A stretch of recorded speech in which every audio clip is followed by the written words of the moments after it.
Thanks for being here, guys.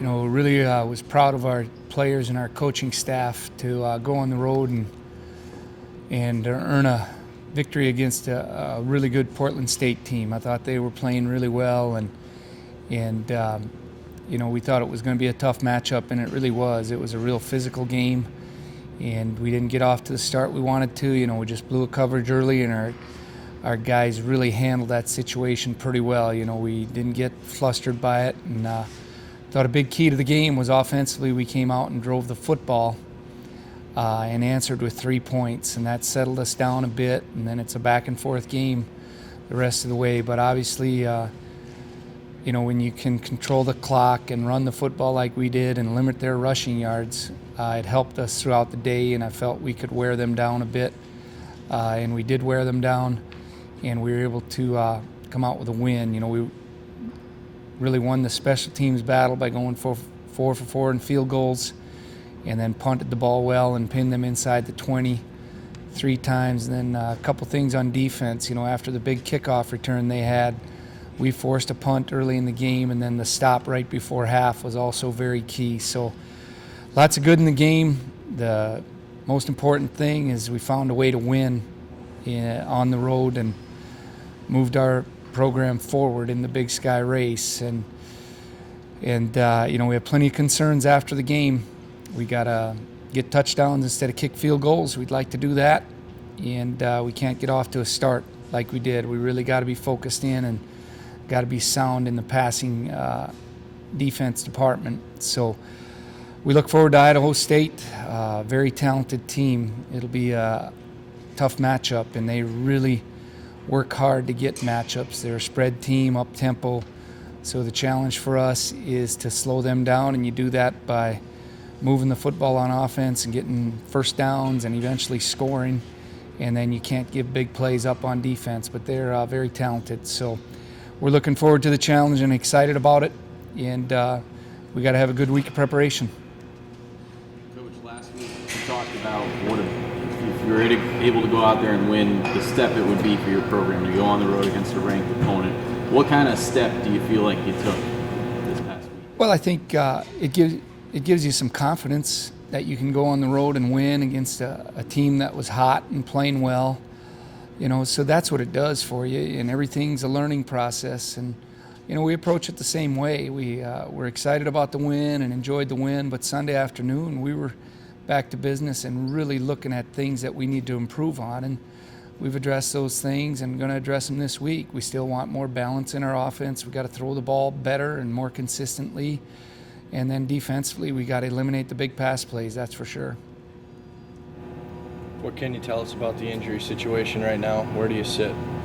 Well, Taj Rich is out, and that's unfortunate. I don't like that. I made it pretty clear. None of us like that part of this game, and it happens. So we're going to move forward, and it gives other guys opportunities. Connor O'Brien's been solid for us and played real well, so he'll step into a starting role. And then we got to have other guys step up. And not only does it affect you on offense and defense when you have injuries, but it also affects your special teams. So it's going to give some guys some opportunities, and we're excited about getting those guys opportunities, and we want to see what they can do and how they handle this situation. Offensively, it looks like Brandon Anderson might be out here. How do you see Dan Bell stepping in there? Well, he played quite a bit on Saturday, and it was good to get him in there, and he's athletic. One of our most athletic offensive linemen, just needs playing time, and we're going to work hard with him, give him a lot of reps, and I'm sure he's excited to go, and that's why you work hard year round. He spent the whole summer here and got better, and we liked his progress over the summer and last spring, so now it's his opportunity to play. What's Cole Reyes' status?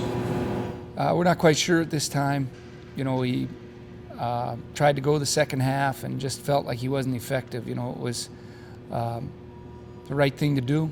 We ask our guys to be tough and play, but he just felt like he couldn't play effectively in the second half. So we'll see where that goes this week.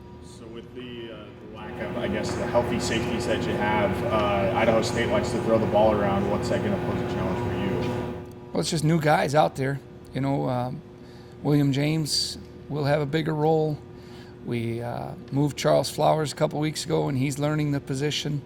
And we're just going to keep working the guys that are healthy, teach them the best we can do, and it creates a challenge for us, no doubt, with a team that comes in and throws it around and throws it really well. Are you going to put an extra emphasis on your front seven to maybe get to the quarterback a little bit sooner so he doesn't have time to dissect your back four? Well, we really put that emphasis on our front seven every week. We want to really disrupt the passing game, and we think the best way to do that is to disrupt the quarterback, And so we'll always have an emphasis on that, and obviously that really helps us in the secondary if we can get some pressure on the quarterback.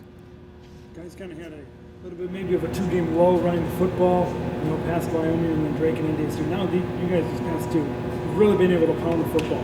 Is that something you've been able to really key in on and the strength of your team here as you go forward?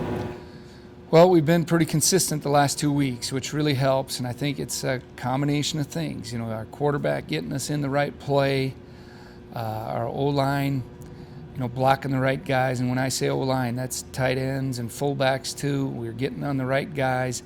And John's really been pretty good the last 2 games. He takes those creases and he turns it into a little bit more than is there at times. And then we're able to establish some outside running games. We've gotten Awari Smith involved a bit. And then you saw Josh Seibel make a good run to convert a first down late in the game. And all that helps. So we're getting more people involved. You saw Brady Oliveira come in and make a good tough run, and that was good to see. So we can get him involved, and it's been a combination of things. But we still feel we need more balance. But they're a good running game. That's how we want to play football. We want to control the clock and keep our offense on the field. How impressed have you been with John, especially considering those 2 games kind of in the middle there for him to bounce back and have a couple hundred games? We like John. We think he's a real competitor. We think he's tough. We think he's elusive. He's young yet. He's got to keep learning, and he's done a good job of that. And he's really bounced back from a little adversity, and that's what we like about him. We think he's pretty even keel and a tough player. Keaton getting over 100 yards rushing, is that something that you guys are trying to exploit against Portland State, or is that something we can see going forward with this offense? Well, it was something that we thought we could add to our attack, and he's popped a couple big ones now this year, and when you got to account for the quarterback in the run game, that opens up other parts of the game. So, and he's elusive. Some of his yards were on scrambles, and we like that about him. We think he's mobile, and we always think that's tough when the opponent's quarterback takes off and runs for extra yards because there's no defensive call for it. We were really happy with what he did with his feet on Saturday, and it sure helped us. What do you expect atmosphere-wise here? You get an opportunity to take your ranked team into a homecoming game with a 4-1 record and all that. What do you expect at the Alaris?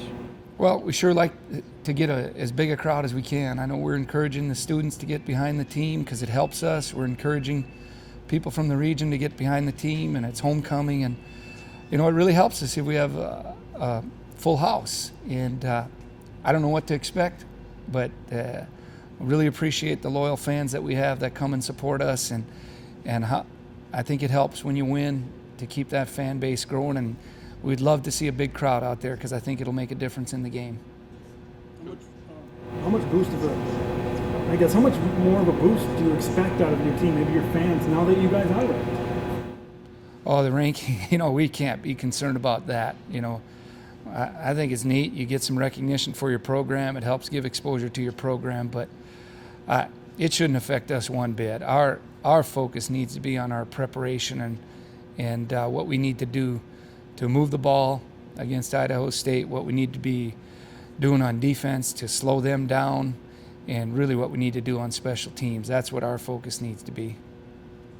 Coach, when you have the success that you've had, 3 or 4 wins, I think, over 200 yards on the ground, and your defense has stopped the run as well, and that's kind of what you've been preaching since the start. When that happens and you have the success that you're having, what does that do to kind of reaffirm that belief to the team?